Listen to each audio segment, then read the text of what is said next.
do you picture ayahuasca helping our societal problems in the future?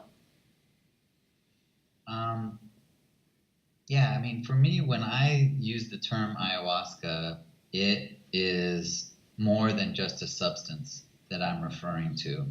When I say ayahuasca, I mean like this entire body of traditional usage. Yeah.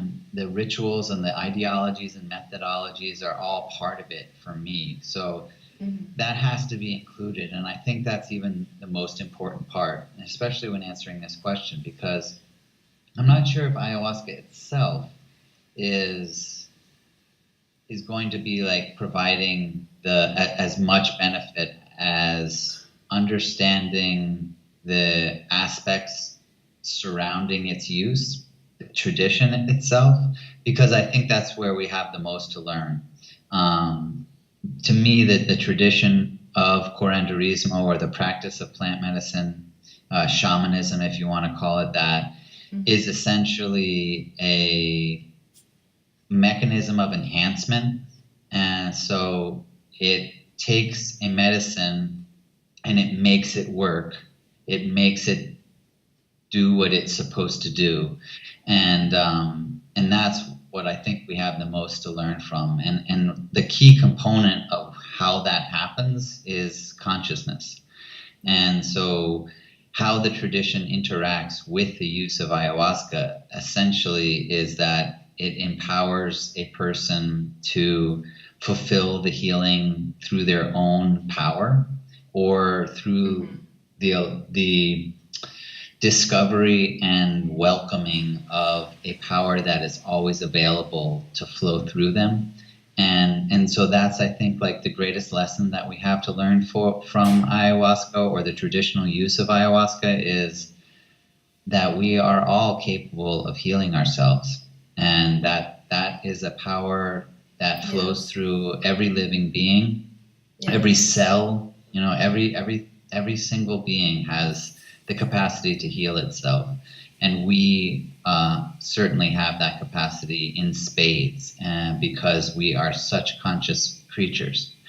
But we have a lot of self-limiting thoughts and a lot of self-limiting beliefs and attitudes and perspectives, and lack of understanding and ignorance about our own true power. And ayahuasca and the practice of ayahuasca helps us to uncover that and remind ourselves of how truly powerful we are, especially with regard to healing ourselves. Yes.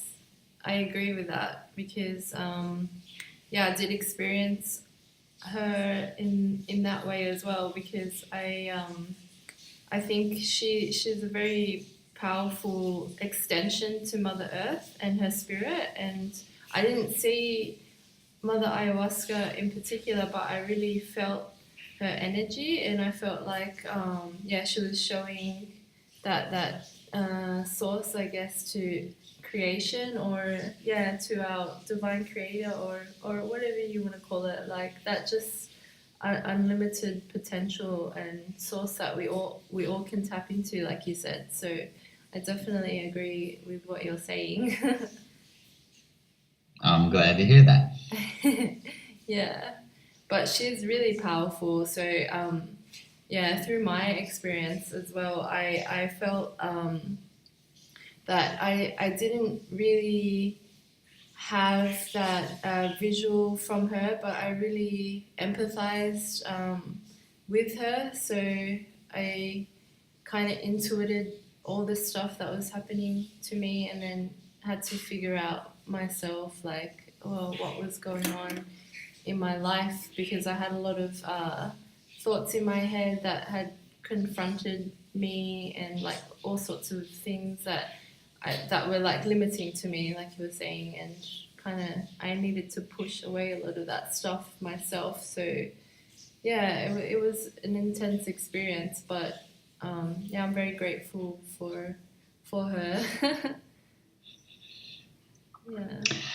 Definitely. I think that that's another like contributing factor for sure, is that, within the ideology and the practice of ayahuasca and plant medicine is a belief system that acknowledges the core identity of all living things as spirit. And Yes. that is like the fundamental, most important aspect of existence.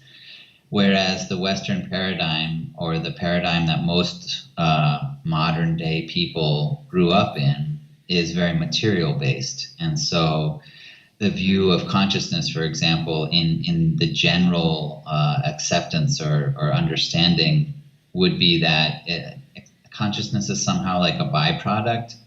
If you like get enough biological material together, somehow some thoughts just start happening, and that just doesn't make sense to me, you know. But yet, unfortunately, that is kind of like the commonly held or prevailing concept of what consciousness is. Yeah. And spirit has been almost systematically removed from our belief system, or our structure of understanding our own existence. Yes. And to the point where instead of it being the core of our identity, it's like this kind of fleeting concept that we have to go out and search for to get back into our lives. And so ayahuasca is just a wonderful tool and an example and a teacher of, to me, what is the much more logical and experientially accurate truth that we are spirits, and we have bodies and we embody them, but yet our spirits are not confined to them, and nor are they limited by the lifespan of the material body. In fact, I would say that our spirits are most likely eternal. Yeah. And that understanding has real powerful implications when it starts to pervade our understanding of life itself, and when we think about purpose, and when we think about what does it all mean, and the questions that we sometimes find ourselves asking, especially when we're in darker times, or confused, or depressed or sad about particular events that are happening to us. Those pervading concepts of eternal existence and spiritual connection to a greater whole can be incredibly comforting, and can be a means to find our way through those dark times. Yes. In a way that the material paradigm simply has no comparison, and really no concept or of an answer. Yeah, that's so true, because I had experienced that exact thing that you're talking about, because in Western medicine, or in their belief, especially when it comes to mental health in Australia, it's quite limiting their views on how our how our human essence is really like. It is the spiritual nature, like you're saying, but I think a lot of the ways that we get taught how to think, and the ways that the medical system works, is it omits that, or it doesn't make that the focus of the of what's happening. So because I had gone through a lot as well, like I went through the depths of myself, and through going through that, I had been diagnosed with bipolar, actually. And see, the thing was, I really didn't mind experiencing what I had gone through, but it was more like the labeling and the limiting beliefs that really made me struggle more, and it just made me more frustrated in my experience. But it's something that it helped me, because I realized it's not just the labels that the medical institutes give out, and it's all the labels that we use in society these days. They're all stagnant, they don't really serve, because I think we are spirit, and we do have energy forms, and they're constantly evolving, like we are always evolving. So it's like when we say something is just one thing, it does kind of limit our thoughts or beliefs on something. So I kind of felt like just the way that we're taught to think is not really conducive to the human experience. So it's just retraining how we think essentially, because it is first and foremost our spirit and soul, and then our vehicle or body comes in manifestation in this physical form. So when we have a stronger connection to our spirit, then we can form or manifest things in this reality, how the way that we want it, instead of the other way. So that's what I believe anyway, through my experience. I do feel like, and partly because ayahuasca is now becoming much more well known and has been experienced and continues to be experienced by more and more people, Yeah. that concept is becoming more common. And Yes. but if you look back at like how science came to be, it was kind of an endeavor that started from the rejection of the oppression of the religious leaders of the world, Okay. who kind of held all the power and had all the say of what the truth was. And I wholeheartedly agree with that rejection of that oppression. Mm-hmm. But I do feel like they basically just threw out every concept, and maybe there were some concepts that could have been preserved. Yeah. So it instead they started from scratch, and so I think to start from scratch you would again start with the things you can see and touch and feel and measure, which would be much more in line with the material reality. And they kind of went from backwards, from the outside in instead of from the inside out. Mm-hmm. And so it's taken them 200 years to get to quantum mechanics and quantum science, which has actually come full circle back to the point of realizing that, yes, everything is energy, and that all of that energy is existing in waves and fields, and that consciousness is the key to it all. But that hasn't trickled down to like mainstream understanding, and I don't know if it ever will. It's that was the most complicated part, that it would almost take like a new scientific revolution to overthrow the current like oppressive body of science that is kind of holding people back from their true potential. And of course that gets super complicated because it's heavily tied into very powerful political and corporate stratospheres of power, where there's so much profit. So if you have people empowered to know how to live themselves and they understand how powerful they are, then you're not going to sell them. You're not going to sell them on much. You're not going to be able to sell them on being sick, or that they need to take medication for the rest of their lives. And so that's like, that's an incredibly dangerous idea to the people that hold so much power, and that power is based on maintaining illness and ignorance in the world. So it's super complicated, but ayahuasca doesn't care how complicated it is, and it just likes to show you the truth no matter what. And so I do think that there's real potential for that revolution of thought and a new age, I guess, coming, where we have a more accurate understanding, which is actually the same understanding that our ancestors had when you go back far enough. Yes. Yeah, I do feel like even though there's a lot of interference these days, like, with AI and stuff, I was talking yesterday actually about it, because it reflects our own consciousness, and, we don't even know our own full potential of our own consciousness, and we're using something that's mirroring our own being. So it's like, it does interfere with our level of understanding, and it should be more about the focus within than I mean, it does have its benefits, but I think that the way that it's going is a bit scary, with the AI and the level of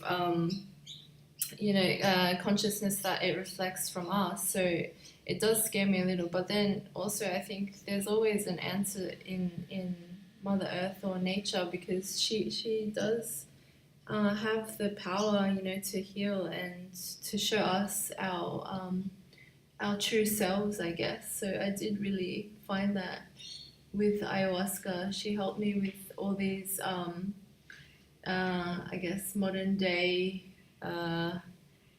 threats, or whatever you want to call them. So First world problems. yeah, first world problems. So yeah, she really showed me that the strength and the power, it does come from within, and she does help through that, like guiding you through all the potentials that we do have within us. So yeah, she's just like a reminder, I guess. And yeah, it's good to experience just letting go as well, through all the purging and through all the whatever else is coming out. It's kind of like a relief, actually, because during the process it's a bit difficult, but then afterwards it just feels amazing. So yeah, I'm really, really grateful for her. So yeah, I know we do have the tools on earth still to overcome anything that's thrown at us. So we really do have an immense amount of potential, that's true. And I think yeah, it's time that we all kind of utilize our own power, I guess, and then find the true meaning in life. Yeah. I think that sometimes we forget that we're a part of nature, and from my perspective, we're the greatest children the earth has ever known. We're the reason for it all, and we're very, very special. Human beings are very, very, very special, and the earth wants us to succeed. The earth wants us to thrive, and possibly more than anything else. And that's why we are so unique, and that's why we have such amazing gifts and special abilities. And we're co-creating, we're collaborating, and I really don't see the earth letting bad things happen to us as a race. But it's just about balance, and there will always be things like setting off balance a system that requires new things to put that system back onto balance, and that's just how it's always been, and that's really at the heart of evolution itself and adaptation. And so I'm just kind of excited about it all, to be honest. I just know that it will all work out wonderfully, and I know that we will continue to always look back in awe at how well it did work out.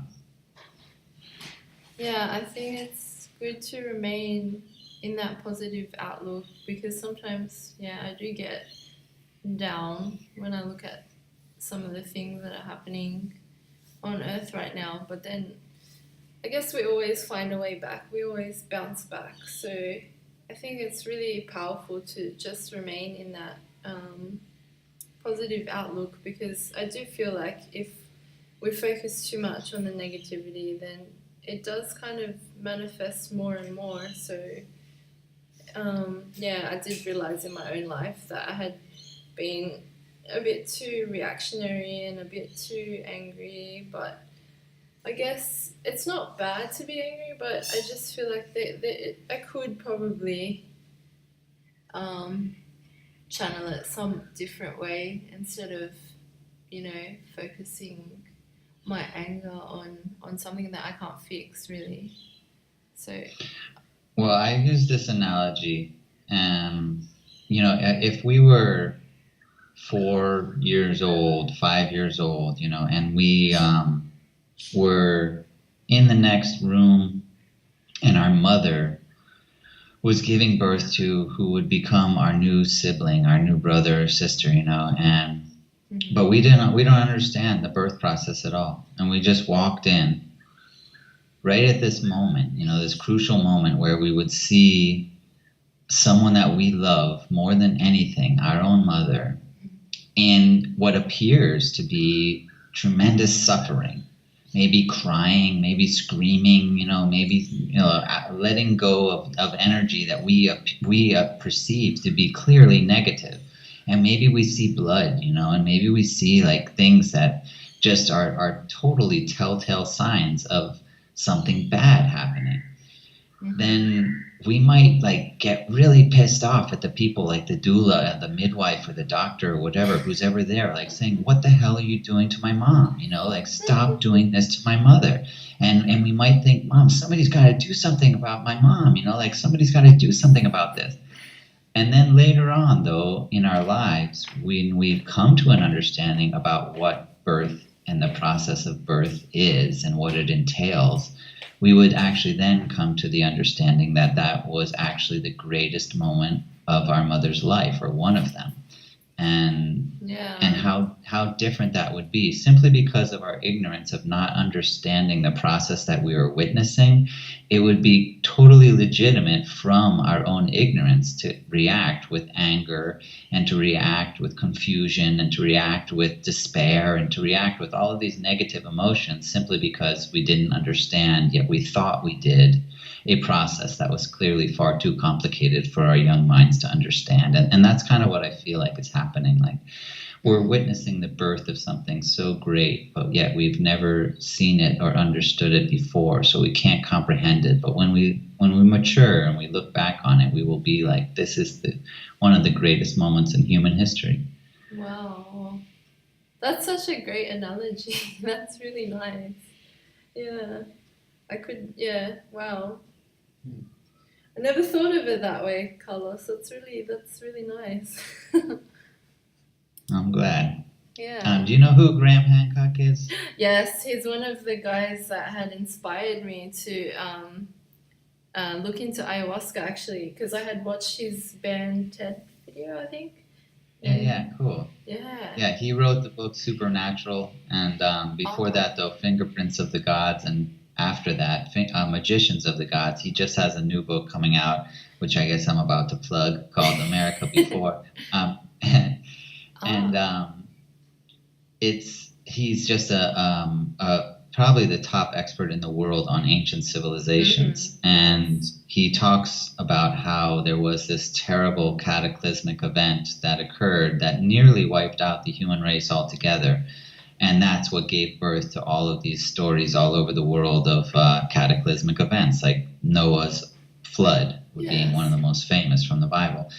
And but he actually finds all the scientific evidence and talks to all the scientists and geologists and all these things that prove that a meteor hit the Earth and created a literal flood, and then afterward a literal ice age.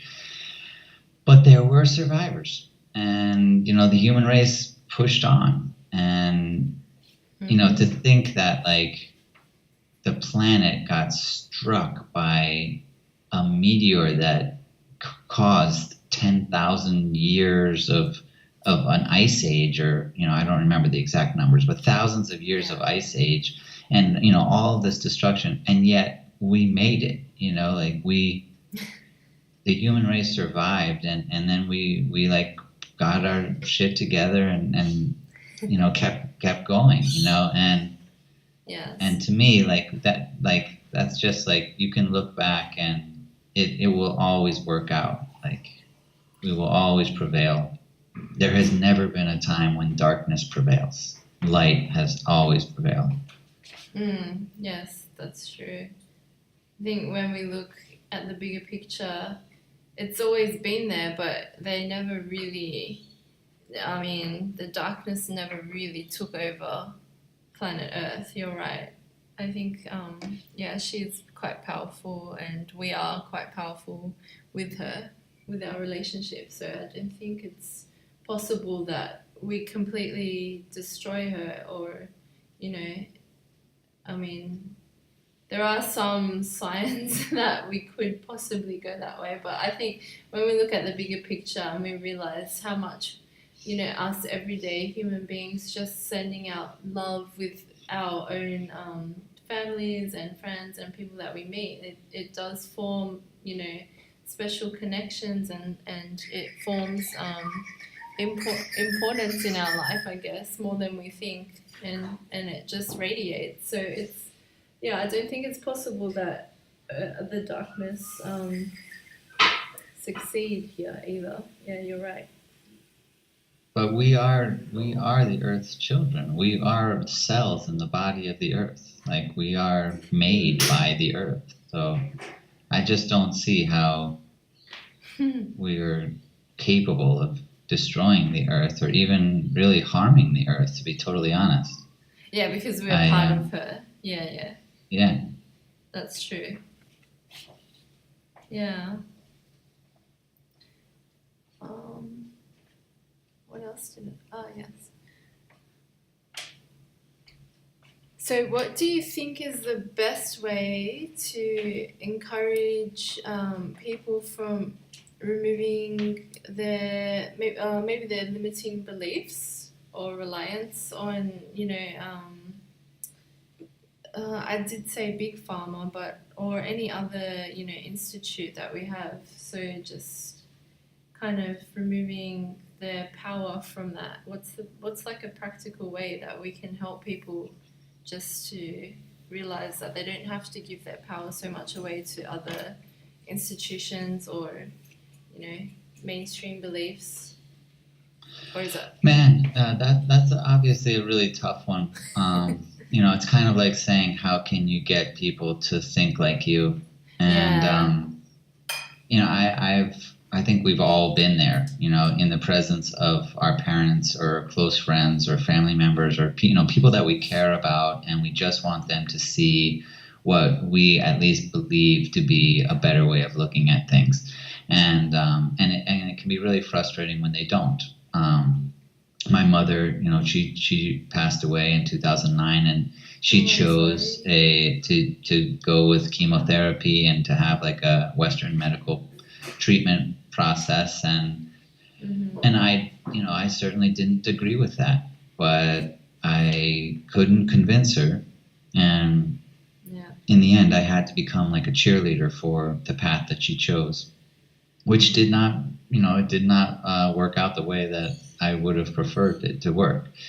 So it's very, very challenging, but I do think that there are just some basic common logical questions and dialogue that can take place, and some of it has already come up where it just doesn't make sense that you have an industry that we all know and no one is disputing, that the pharmaceutical industry makes trillions of dollars. And they make that money by selling medicine to people who are sick. And these are pretty indisputable facts. It would be very weird if someone was like, no, they don't. That's a pretty agreeable fact. About 100% of the population, that people that you're going to meet are going to agree.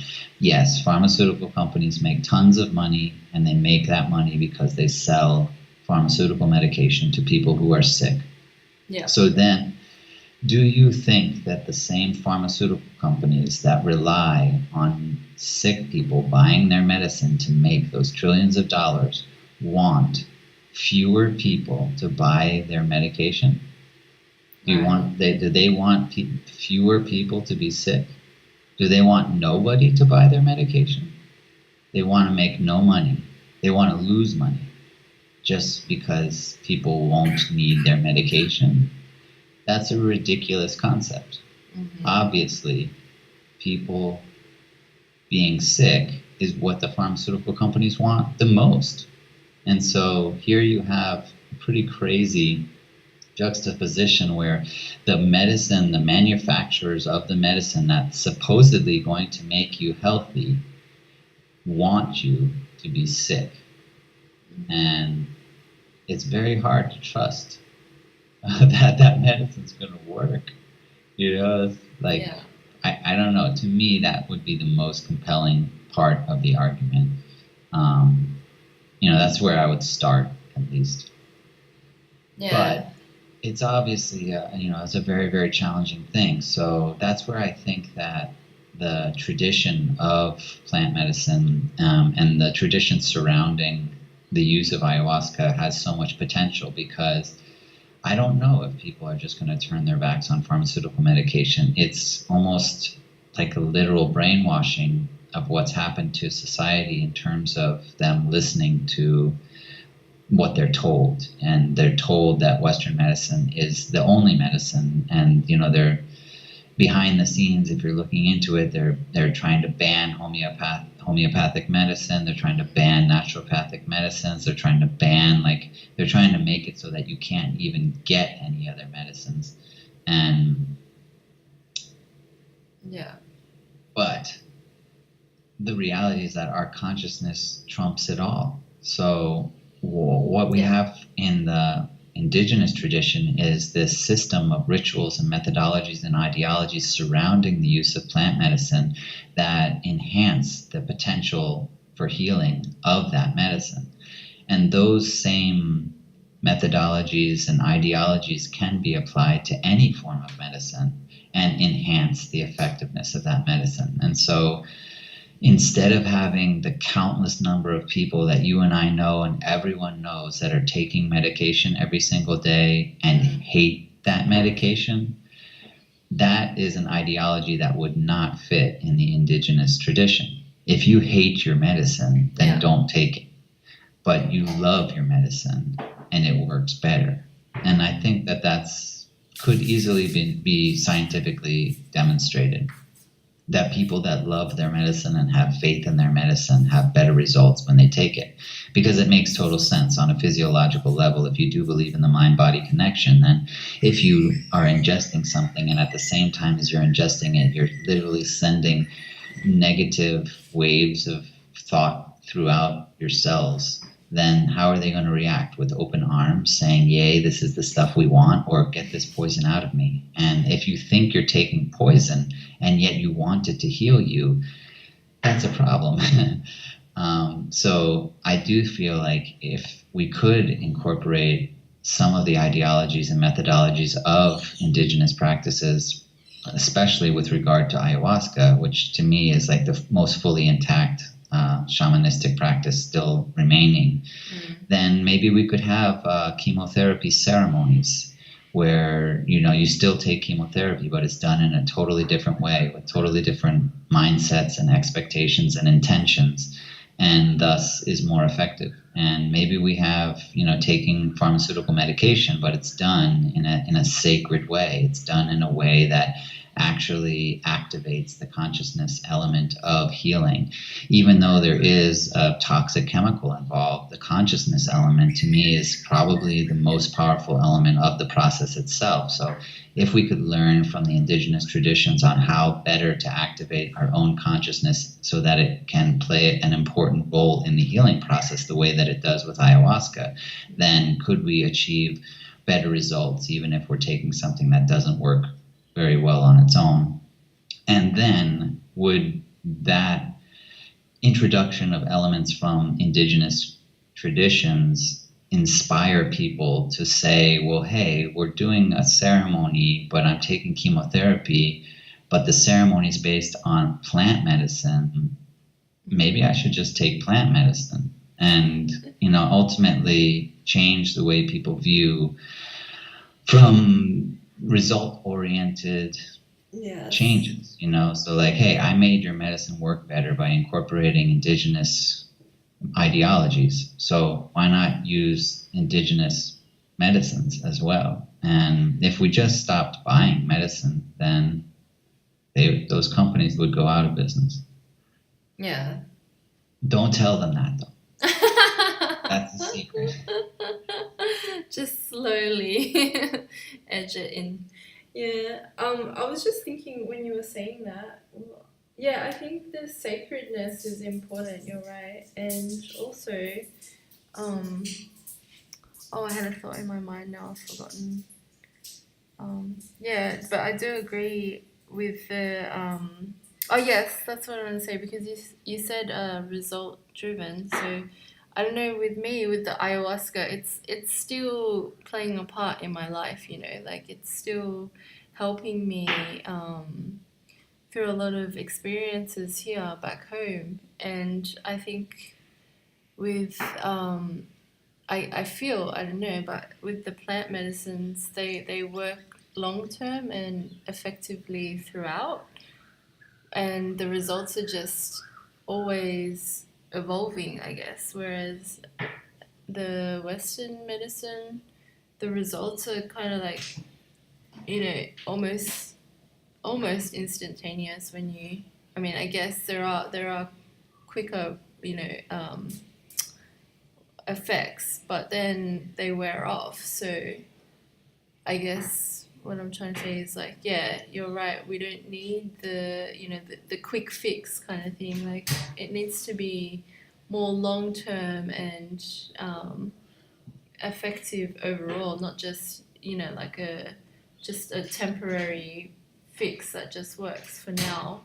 And then eventually the root of the problem doesn't get solved and never does. It just, we only just touch the surface. So yeah, I think that's where plant medicines definitely do their job and succeed. Well, they're plants. So if you look at medicine like seeds, then you plant a seed, and in the beginning you have to be really attentive.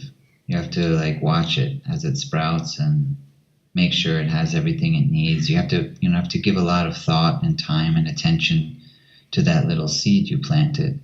Mm-hmm. But after a little while, it gets its roots and it starts growing on its own, and you don't have to pay as much attention to it. And as it grows more and more, you don't have to pay attention to it at all. And eventually it just starts giving to you, it just starts producing fruit.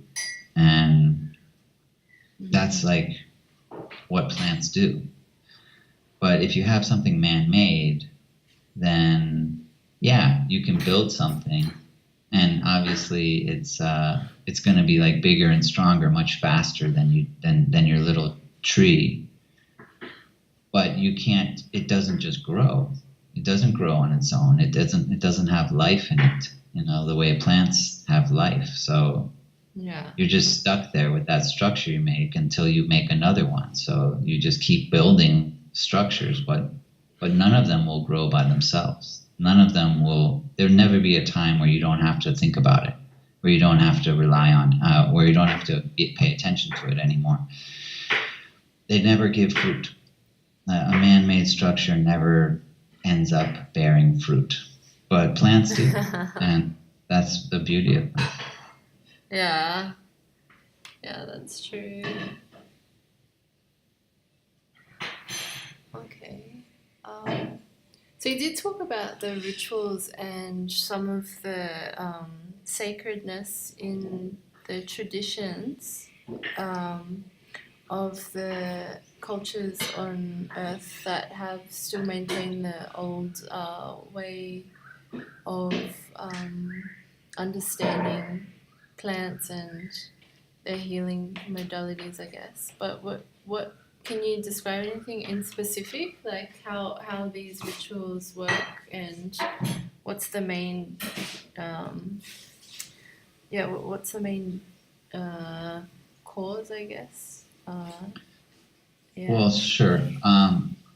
The total underlying theme of all of plant medicine, at least within the rainforest tradition, but I do feel, without being an expert on any other indigenous tradition around the world, I feel pretty confident that there would be almost identical theme, is the concept of relationship. And so you need to be in right relationship. And so when you're studying to be a healer in the Shipibo tradition or in any ayahuasca-based tradition, the way that you achieve your abilities as a healer is by doing something called dietas, plant dietas, which is essentially a relationship-building exercise. So it involves usually being in isolation, ingesting one specific plant that you want to connect with, the spirit of, and then like drastically limiting your stimulation through food or interaction or anything. It's kind of like a meditation, similar to the like practices that we're familiar with in our religious texts of like Jesus, fasting for 40 days, or the Buddha and his like aesthetic practices, and things of that nature. I think were actually based on plant dietas from the shamanic traditions of their ancestry, to be honest. But the goal is to build relationships with these plant spirits, and thus when you are going to heal someone, the spirits of the plants come to your aid because they're your friends, and you can call on them and they will come and assist you and guide you and advise you and teach you. And so relationships is the key to getting something done, which is really the truth of reality as a whole. Like everything is based on our relationships, but we don't really look at it that way. And so your relationship to your medicine is the most important part of how effective it's going to be. And that to me is like a huge potential for benefit in an ideology that works well within understanding the healing process. But in terms of the methodologies, like even if you just were to break down your experiences on the retreat with drinking ayahuasca in ceremony, first you have the ideological concept of ceremony. And so you're not just taking a medicine. You're not just like drinking ayahuasca and then going to read a book or watch some TV or something. You're doing it in a ceremony, which has a set meaning. There is like sacredness built into it. There is reverence and respect built into the word and its meaning. There is an event that's going to take place, and during that time period, you're going to commit yourself to having a particular attitude and a particular respect for that time period in order to fulfill a desired intention. Intention is another part. I'm sure that you were guided by the facilitators, if you didn't know already from your own research, that you should be setting intentions going into a ceremony. And those intentions are usually expressed, throughout the day or throughout your time, but especially at the moment before ingesting the medicine. I think that there's real power to that too. Essentially, you're putting into the forefront of your consciousness the reason why you're ingesting the medicine at the moment that you're ingesting the medicine. I think that there could be real potential for that if you were taking pharmaceutical medication even, but each time you took the pill, before you took it, you held it in your hands and you stated your intentions for why you were taking it. I think that would increase the effectiveness of the pharmaceutical medication. Then the ceremony procedures itself, where you have total darkness, you have no talking, so you have the greatest chance for vulnerability. You remove the ability for people to see you, and so you don't feel self-conscious about how you appear to them, and you can't see them, so you're not distracted by what anyone else thinks or is doing, and so it just naturally lends itself to looking inside and focusing inward instead of the distractions of our outward appearance or anything going on outside of ourselves. And so there's, again, like I mentioned, the chemotherapy ceremony. I think that's a fantastic concept, to be honest. If people were taking chemotherapy and instead of watching TV or reading magazines or talking to other people in a hospital setting, they were in a ceremony space like a maloka with the lights turned off, and they had set their intention, and also coupled that with the belief system that nausea and vomiting were part of the cleansing process rather than something to be dreaded or avoided or something to be counteracted with other pharmaceutical medication, then I think that you could increase the effectiveness of that treatment as well. So there's a lot going on within the tradition that enhances the power of the medicine itself. And I actually feel like it's that makes the medicine work more than the material side of it, more than the chemistry side of it. I think that if you were to drink ayahuasca at a party or just like at your house and you just like decided to drink some ayahuasca and watch a movie or something, then I really don't think that you would come close to achieving the same power of healing effectiveness that you did by drinking it in a ceremony. And so clearly that demonstrates that the substance itself, the material, is less important to me than the procedure, the ritual, the tradition. And to me, again, I like look to plants for that as well. Like if you have a seed of a plant, like I described before, you can't just expect a plant to grow from it because you have the seed. You know that it has to be planted into soil, and that soil needs to be full of the right nutrients, and that it needs to have the right amount of water, and it needs to get the right amount of sunlight. And there are all of these factors that contribute to the growth and the health and how well a seed thrives when it grows that are not actually inside the seed. They are not based on the chemistry or the DNA or the genetics or whatever that's inside that seed. Sure, the seed is what will grow, but it's all of the other components that surround the seed that actually contribute more to its growth than what's inside the seed. And I think that's what the tradition does. The tradition itself is the soil and the rain and the sunlight of the medicine. You know, it's like the maloca is where you plant the seed, and the curandero shines sunlight on it, and yes, you know the rain comes through the icaros, or you know whatever metaphor you want to use. But the basic element is that the container that you put your medicine in is more important of a factor of the process than the medicine itself. And that's why I feel like we have so much to learn about the indigenous tradition, because it's still intact in the Amazon rainforest, and it could be relayed into all forms of medicine to increase the effectiveness of it. And that's kind of what my passion has become over the years that I've observed. Wow, that's really amazing. Yeah.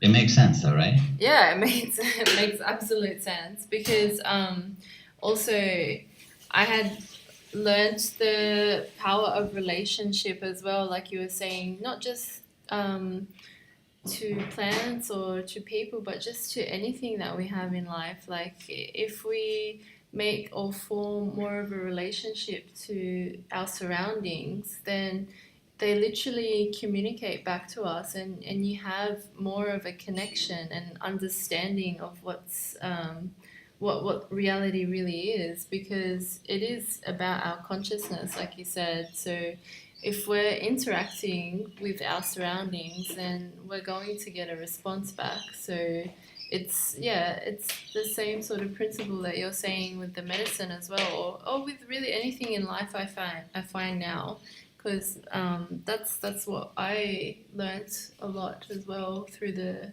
ayahuasca ceremonies. I mean, actually after the ceremonies, just through her spirit, I guess, the relationships, they need to be strong in our life so that we can form more of an understanding as to what it is that we want and what it is that we can actually create in our intentions. You know, that they are quite powerful. So yeah, I agree. You're right.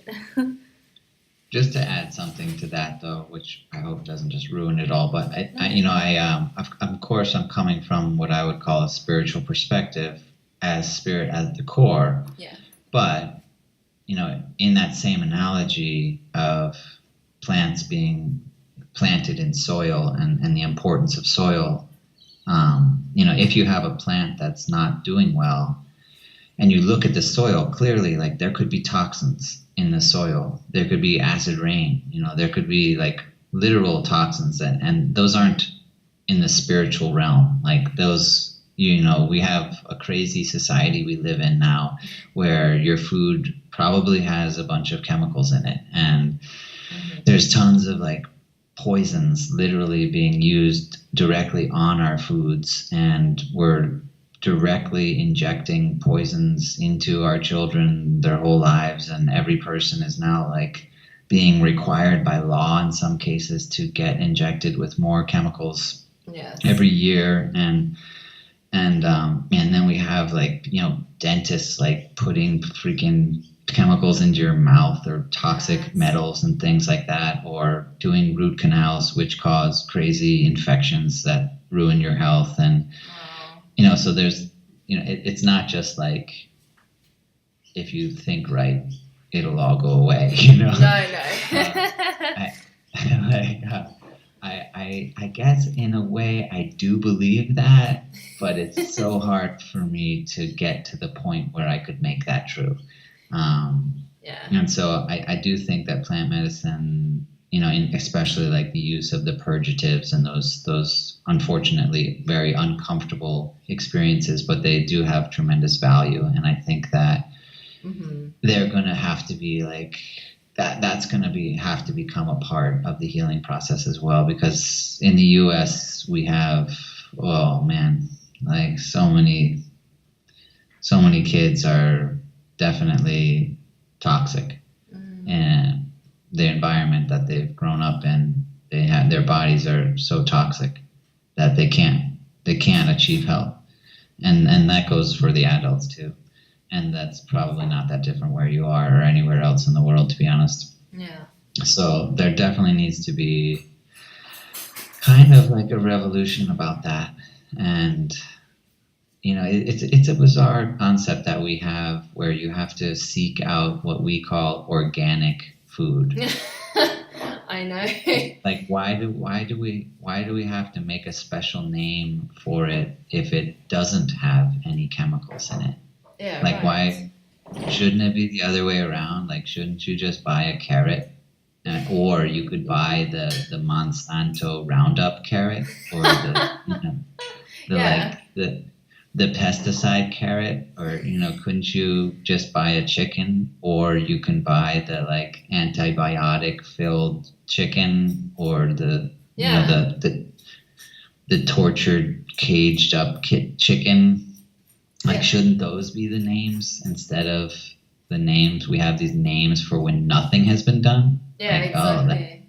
We got to come up with a special name for that.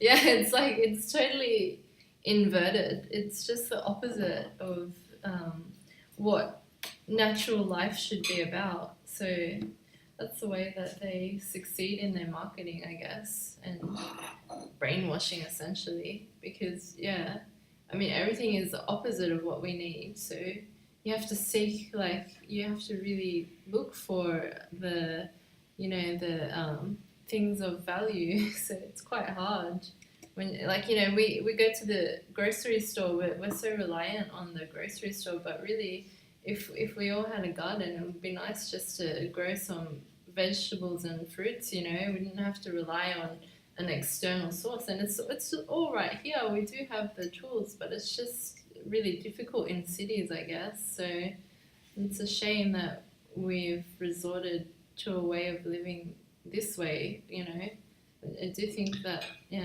we could. There's an author, a Russian author named Vladimir Magray, and he wrote a series of 10 books called the Ringing Cedars series. Oh yes, I know, Anastasia.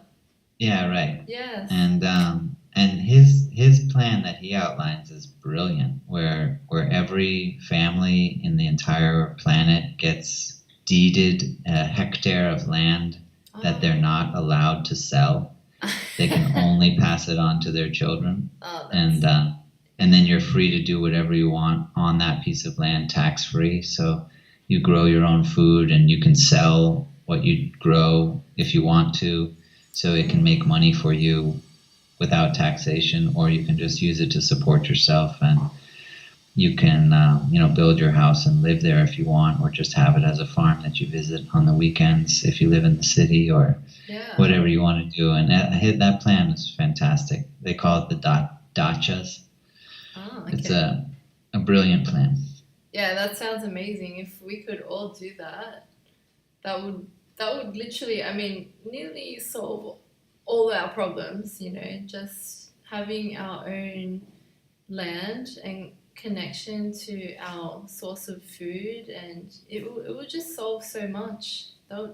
It sounds amazing. But I mean, it would be nice to have a world like that, but I think then also, personally, I do want to move out of the city. I don't want to be so attached to the society. I mean, it's a nice place where I live at the moment, and we do have a lot of jungle, but it's still not earth. We're not on the actual ground, so I think if we're not going to get free land, then an alternative is try and find a better position to stay at and just do your own thing, grow your own veggies and fruits.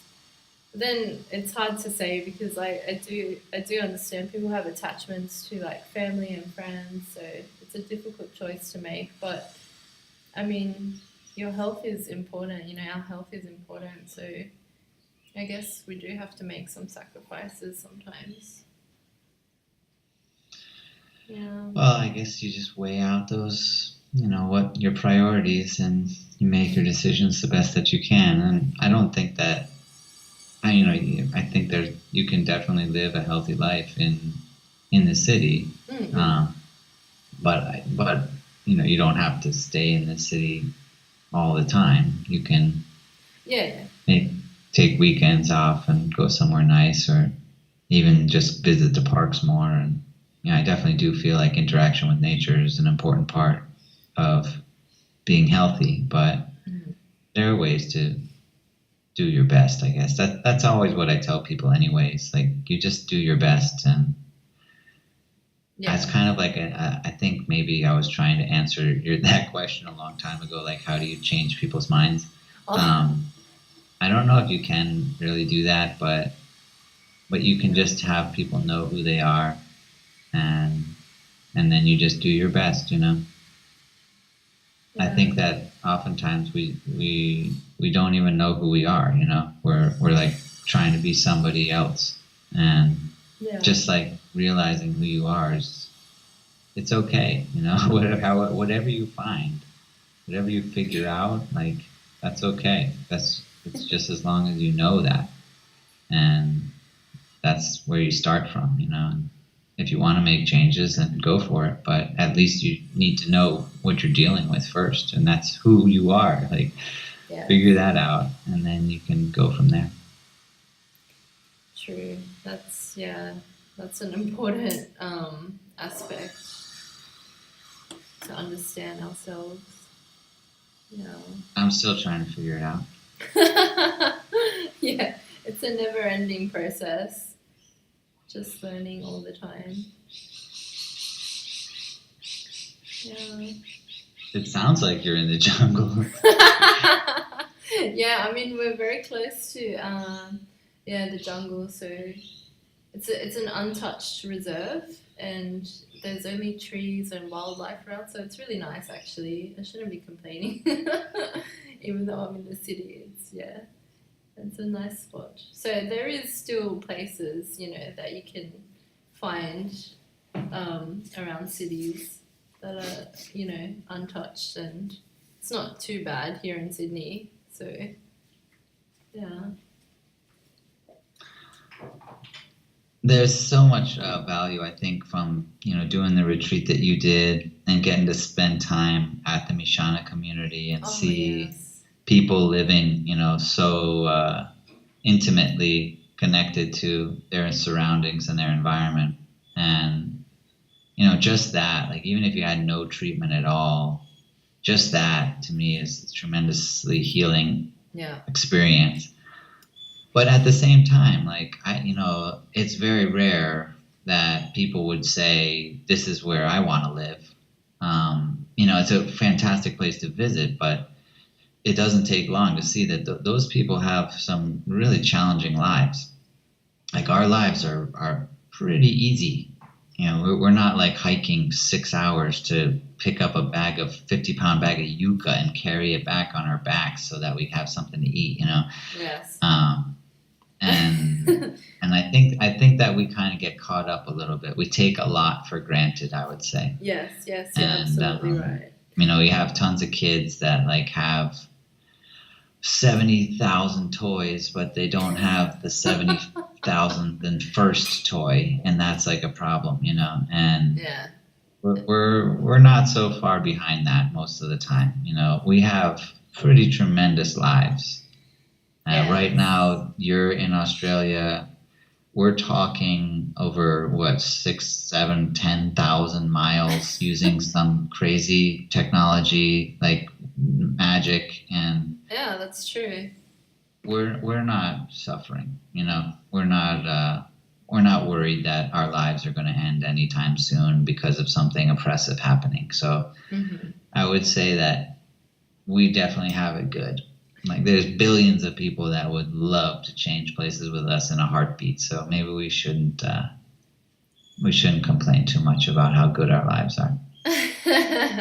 Yeah, you're right. You're right, and I can see like my husband's from Nepal, so I mean he knows. I mean I was born here, so I was born in this culture, but then my husband was from Nepal. Like it's a different. It's almost very similar to the Peruvian culture, very simplistic and traditional, you know, and very basic way of living. So not much technology. Most of the things they do would be by hand, and you know, they would have their own, I guess, source of food and those sort of things. I mean, not in the jungle or anything, but still, like they have very like an old school, I would say, sort of way of living compared to you know, modern day society. So they really, I mean, he really understands, and he he values a lot of this stuff more than I do sometimes, because he's coming from a place where, you know, all these external things, they don't really exist in his world, you know, in Nepal. Like, so they have, he has a stronger appreciation. You're right. So sometimes I can get lost in this world because I'm just so used to it. You know, I was born into it, and then I devalue it. But actually, you do get more out of it when you have gratitude and you appreciate the things, and you just enjoy what you have, and you do your best, like you said. So it shouldn't be so down. Yeah, you're right. It's good to have a simple way of looking at things as well. I think it helps sometimes. I'm a very optimistic person. I'm like very, very filled, hopeful all the time. And ayahuasca has definitely shown me that. You know, I look at what's happening in the world always in terms of ayahuasca, you know, and to me, ayahuasca is kind of like spreading a new nervous system for the earth. And it's doing that by using humans as its agents to lay down these neural networks and nervous system channels so that better communication can happen throughout the organism, so that the immune system can be boosted again. And I think it's just all fascinating, and I'm not worried about it at all. Like, I think that it's just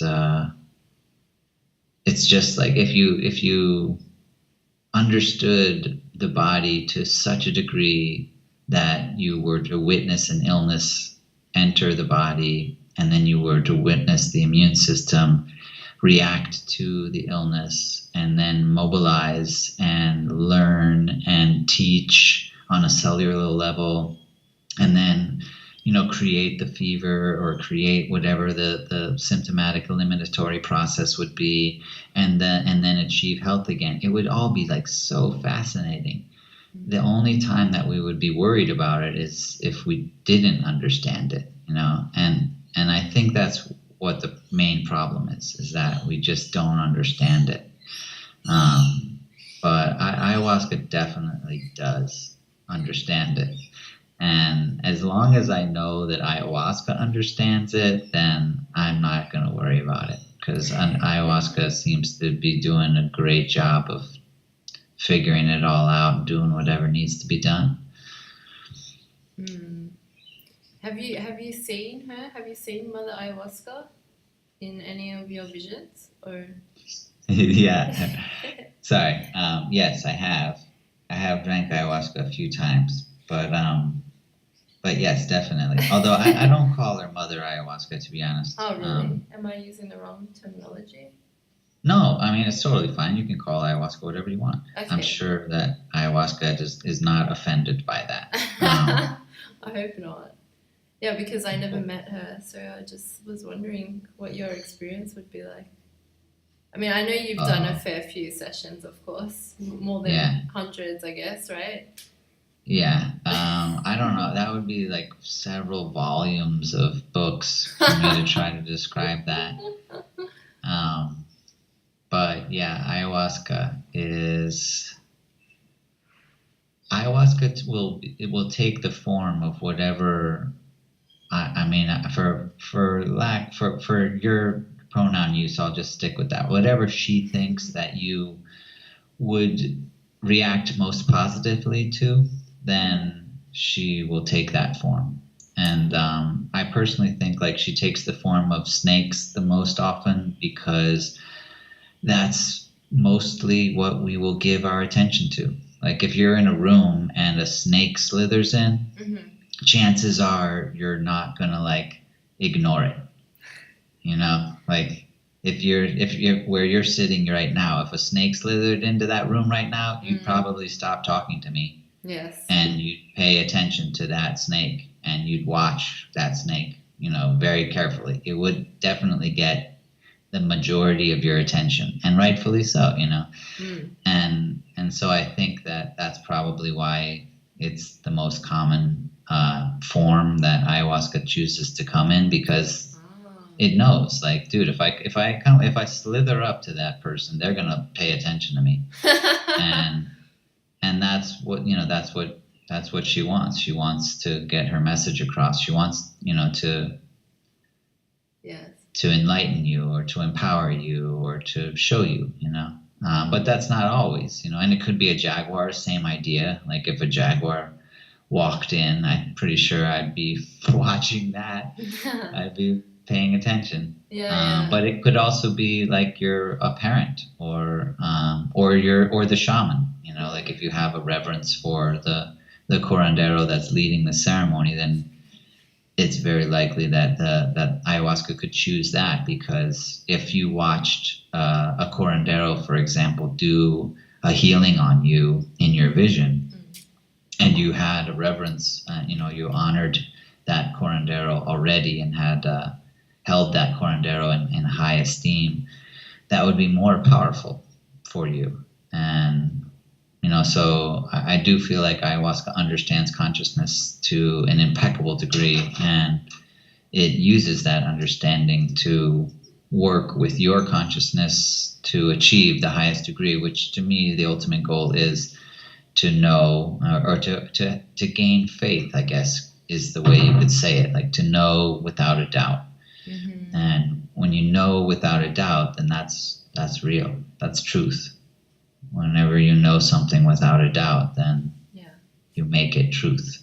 And if what you know without a doubt is that you are loved, or that you are special, or that you are eternal or divine, or that you are healed, and you have no doubt, then you just made that true. Wow.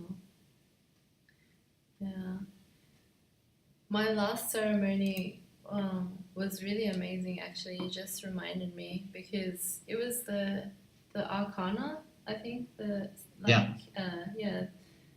sealing ceremony, I guess. So it was really nice. It was really loving, and but then, like, while I was going through that process in the last ceremony, before I felt that immense amount of like infinite love and joy that she was trying to show me that we all have.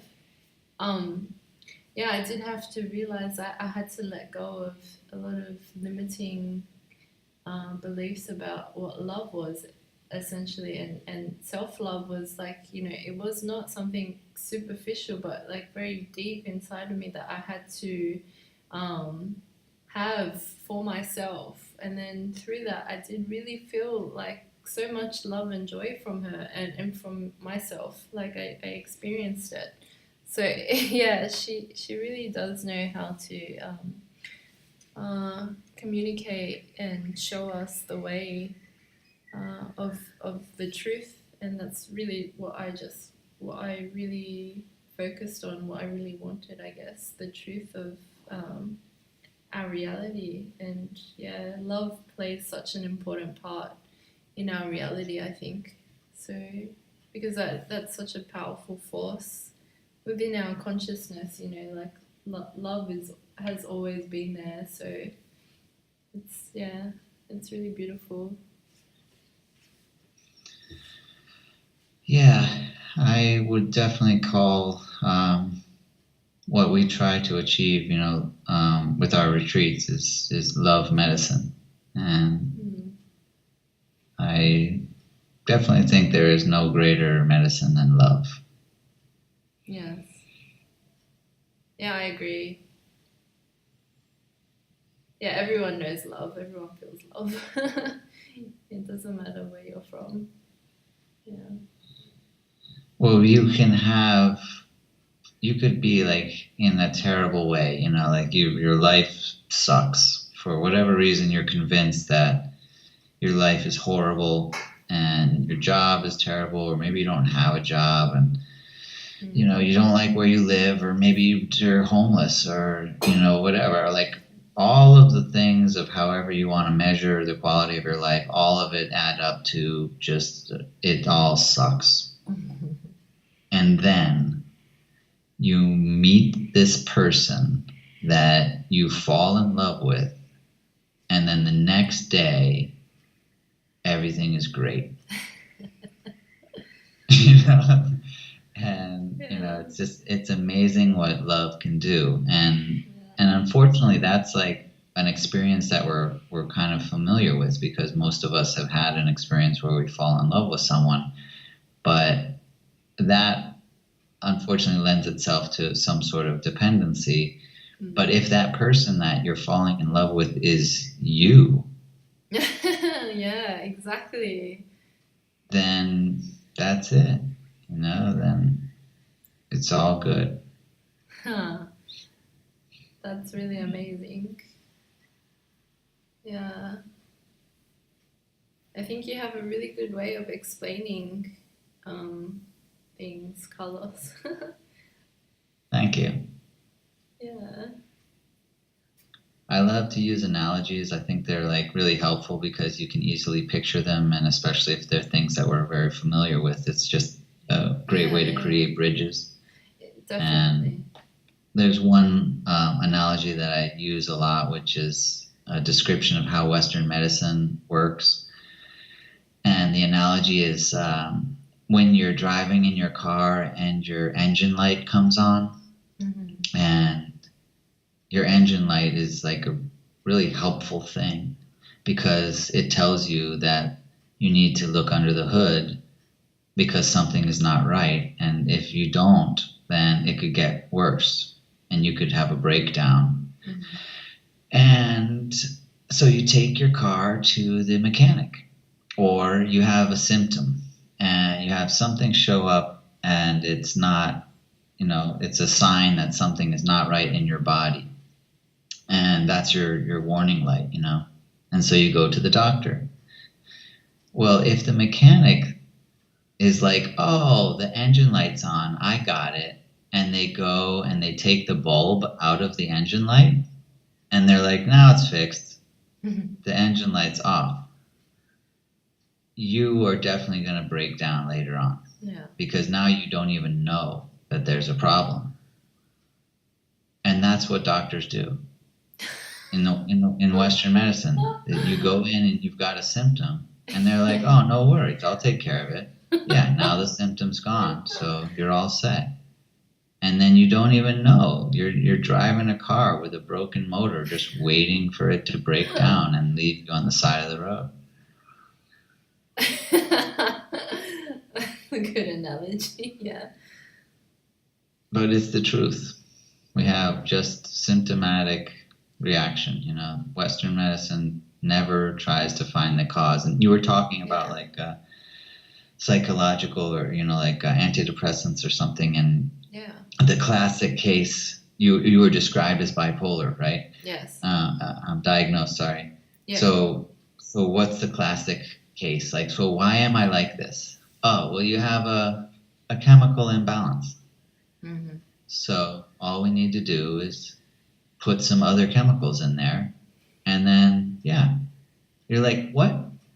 That's as far as you want to go? Like, you don't want to go back and say, why do I have a chemical imbalance? Like, why is my body not creating the proper balance of chemistry in my brain? Like, you don't want to go that one step, which would actually be the cause.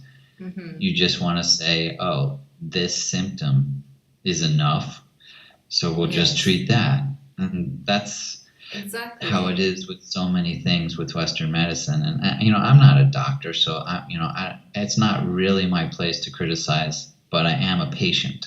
I have been a patient within the practice of Western medicine, which is a great term, practice, because they're definitely not masters of it yet. But yeah, I true. have witnessed the terrible treatment of myself, and I do feel like that's allows me the right to criticize, because I have seen it firsthand at my own terrible dealings with my own illness. Yeah, exactly. I find it the same in my case as well, when I was trying to find answers, and then I did get diagnosed and, into the mental health care system. It just wasn't what I was looking for, definitely not. It was like in opposition to what I believed in already, and then didn't help me find the answers that I wanted, but did help me find more empowerment, which was good, because I knew, at least when I experienced things like, they did force me to have medication against my will, so I didn't have any other choice. I did have to take the medication while I was in the system, but it made me realize, like you said, it doesn't matter. I mean, you might have poisons within you, but there's always a way to change or alter, even after, I guess, it has been within your body. The body has the power to transmute all this stuff, so you can still heal, and you don't need to allow that sort of, I guess, toxins into your consciousness first and foremost, because that's what I felt like. I always, whenever I did have the toxins within me, I always kind of just said, like, yes, I have to take this, but I don't have to absorb it, like, I don't want it within me always. Right. So I always wanted to try and flush it out as quickly as I could, and I don't believe it's still there inside of my body, so I do think that it's gone now. But even saying that, like, yeah, our bodies are really capable of flushing out a lot of stuff. So even if, we do get diagnosed with cancer or whatever it is, I mean, it's always subject to change. So it's not like it's, gonna be that way all the time. We can always flush out whatever toxins we have inside, I believe. I mean, I'm not a doctor either, but that's my belief anyway. So it doesn't really matter, what happens on the physical level, but more about our beliefs and our relation with ourselves, I guess. I agree. I mean, I guess I've been like saying the exact same thing, but then I like kind of put this little caveat in about recognizing the toxicity on a material level. And I think that's because, I have seen over 1,000 people attend our programs, and and I do see that, and I do believe, and of course there's always kind of the answer for consciousness, but it does seem like there are certain people that have a much tougher time removing their toxins, and I'm not sure if that's totally consciousness based, especially if it's a child. I do feel like there are children that that are given injections when they're children, that have neurotoxins in them, and they don't have the ability to excrete them the way that other children do, and they end up getting severely damaged. And and I would feel terrible if I was like, oh, you just didn't believe, Yeah. because I just don't, I don't think that's true in all cases. And there's tons of people that have, real illnesses like chronic fatigue syndrome and things like that are most likely due to serious infections or reactions to toxicity, and I would love to just say like, well, your body has the potential to clear that out because I believe it, but I guess I do feel like there sometimes, and maybe oftentimes, needs to be like added intervention, which is something that we do, like by giving those strong, powerful purgatives. And on your retreat, you actually were taking like the milder ones. Like if you were to do the longer programs, there are like even more powerful purgatives. And I really suffered through the pink one. What, the dragon? Abija. Was it Abija? Oh, the first one, Sangre de Grado? Yes. That's like the easiest of them all. Really? I really suffered. But that's a fantastic medicine. Fantastic.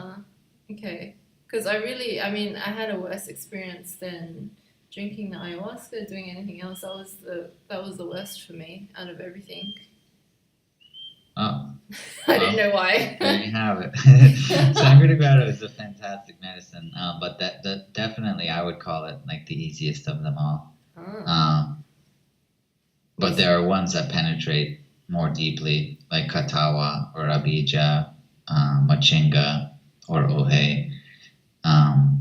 There's a bunch of them, and they all basically do the same thing, which is purify. And they're trying their best to remove those toxins, and there's other methods outside of the indigenous tradition, obviously, to remove those toxins. But I do feel like sometimes you need to do that. As much as I believe in self-love, and as much as I believe in enhancement of consciousness, and as much as I believe in right attitude and all of the things that I've just been talking about, I also do believe that there is like material intervention, like work that sometimes just has to be done. Yeah, definitely. Like I think, like you said, the toxins need to come out. Sometimes they like forcibly by the plants because they're just stuck there. And I did feel like that was what was happening with me when I had that San Praganago. Sangre de Grado. That one, sorry. Because I was struggling. I couldn't even drink 1 liter of water when we were supposed to drink, I think, 8 liters or 4 liters, I think. Right. Yeah, so I felt like it was the toxins that were trying to come out that had just been stuck there. So, because we do live in a society, like you said, that has so much food tainted with air, tainted with water, tainted with, then it does, take its toll on the physical health, even though we might not see it. But, it is a good way of healing the physical body, just to purge out all that stuff, I realized, because I hardly ever purge, in everyday life, I guess. So I'm not sure if it's a norm in the Indigenous tribes, but I felt like it was very cleansing, so it's not such a bad thing to be purging. No, I don't think so at all. I think that's a huge line of defense, Well, it's weird because we there, at least in the U.S., we say like if you throw up, you would say I got sick. Yeah. And which is totally inaccurate. It's the opposite. Yeah. Yeah, it's just the body healing itself. Yeah. Right. But that's so much. Like that's a great example actually of our lack of understanding of our own bodily processes. Yeah. And that's something that could be achieved simply by having a better relationship with ourselves. Exactly. and hopefully that's where we're headed, but who knows. I hope so too. I think we are, because there's so much more awareness now, and I think, like, probably when you first started ayahuasca, I guess, I don't know if that there were so many people interested in taking ayahuasca. I'm not sure. Was that the case, or? Oh no, yeah, I thought I was the only one, like there were no ayahuasca retreat centers, so it wasn't like a thing, Yeah. I came down and drank ayahuasca like in this guy's house with a bunch of Peruvians. The chief of the Achuari tribe was in my first ceremony, which was nuts. Wow. But yeah, no, ayahuasca has exploded. But also this, and probably not coincidentally, but it seems like there's this real explosion in awareness. And in a way, like, I'm thankful for Donald Trump, because he seems to be like motivating the like raising of awareness, where we might have just been content to like let another corrupt politician kind of lull us to sleep with their bullshit. But Trump, we couldn't let that happen, so Yes. So there's like more and more people really waking up to the idea that we're being lied to, and that we need to question almost everything that we're being told, with regards to medicine especially. And for that reason, it's kind of creating a situation where we have no one to trust but ourselves, and therefore we have to just know ourselves, and we have to empower ourselves, because we can't rely on someone else to do it for us, because chances are they're going to take advantage of us. So let's just do it ourselves. Let's just find our own path, find our own way, and question what we're told, and question the conditioning that we've been led to believe about what success means, or what happiness means, or what health means, or what love is, or any of that, until we come to a place where we know without a doubt what the truth is for ourselves, and make that truth our reality, and let that dictate the guidance of the path we follow in our lives. And that's all fantastic stuff. So if it took like having the most incredible asshole be the leader of the free world to do that, then maybe it wasn't so bad. Exactly. It's a blessing in disguise. But I think, Totally.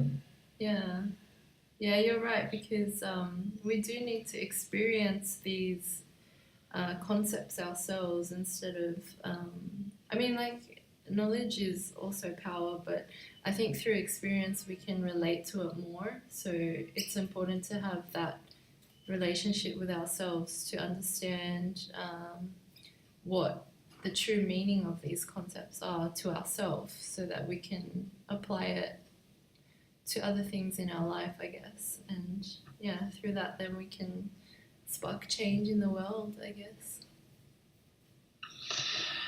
Yeah, I mean, I don't know. I like, whatever. We all do our best. Yeah. I think like the change that we need to make is just our own self. And yes, it has to start with ourselves and our environment. And that's totally enough, Like, our body's made of what, 50 trillion cells? Like, I don't want one of those cells to have to be a hero or something. Just everybody just do your best, stay healthy. And collectively, you'll all keep me healthy. And that's kind of what I think. Like, if we all just focus on ourselves and get healthy, then in the process, we'll end up spreading that health and good vibes to everybody around us. And,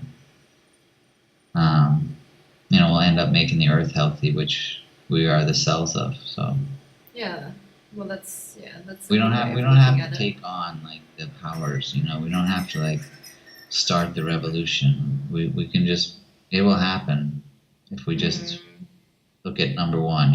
Take care of ourselves. Yeah, that's true. That's always something that my husband has told me as well.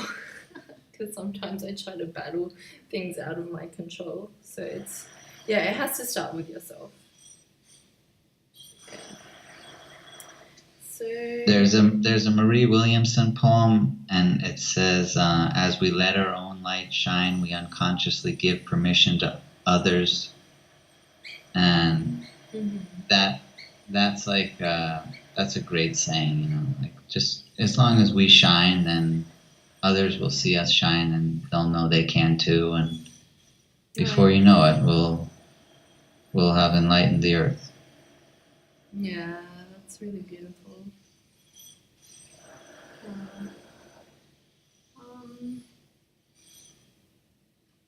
So how do you relate to our Earth and other fellow humans compared to before experiencing ayahuasca? Well, I hope that I already answered that question, but yeah, I mean, I think you did. I really, I got to play a part in this movement that I have seen play out for the last 15 years, and I continue to get to play this role, which I feel so honored. That is basically, I think, masterminded by ayahuasca, but truthfully must be masterminded beyond that as well. And I imagine that ayahuasca probably feels honored and grateful to be playing a role in it too, when I say it now. So I definitely look at everybody as part of this grand master plan.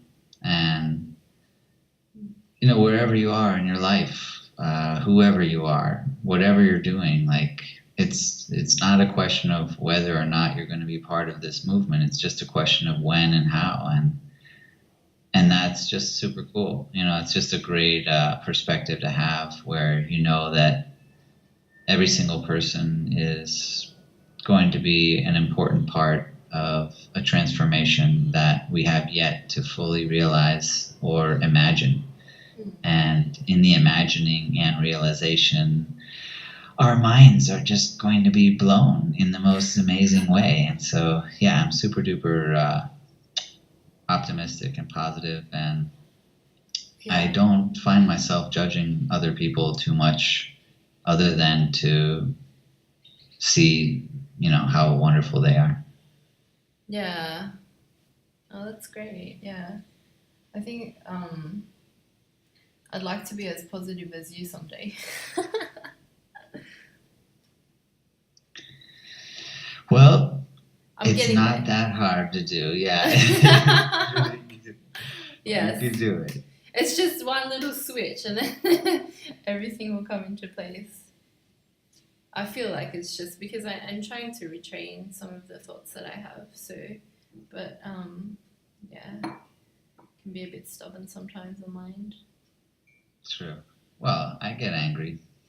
You know, I would call myself an activist, I guess. I might have passions. Yeah. And I feel like a need to speak out, which is one of the reasons why I'm doing this interview with you. And yeah. But behind that is a real love and gratitude. Yeah. Yeah, I really appreciate your time. Thank you.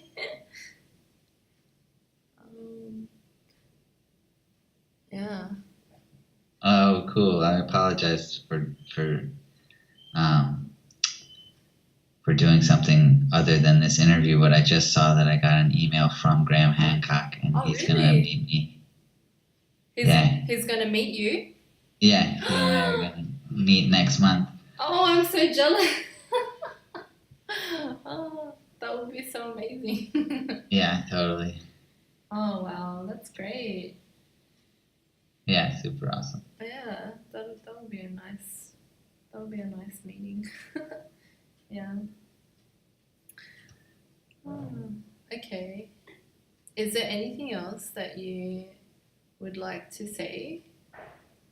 Do you think? Well, if I don't know, I don't even know like what's happening with this interview. To be totally honest, I guess you have a blog or something. Oh yeah, sorry, I wasn't very specific. I do have a blog website, and I just wanted to interview people that inspired me and showed me the way, I guess, in on my path in life. So yeah, I mean, you really inspired me. So that's why I wanted to talk to you and kind of yeah, just showcase what you had to say. So yeah, it's been that's. I mean, I don't really have like a specific focus. I just wanted to maintain like maybe a weekly talk or something with people that I admire. I would really love to try and interview Graham Hancock, but I'm not sure if I can arrange that just yet.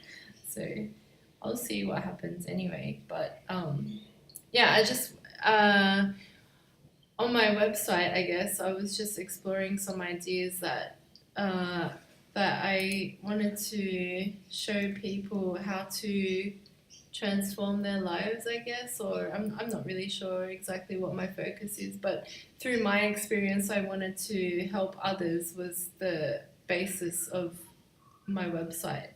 And yeah, I just. That's a great endeavor.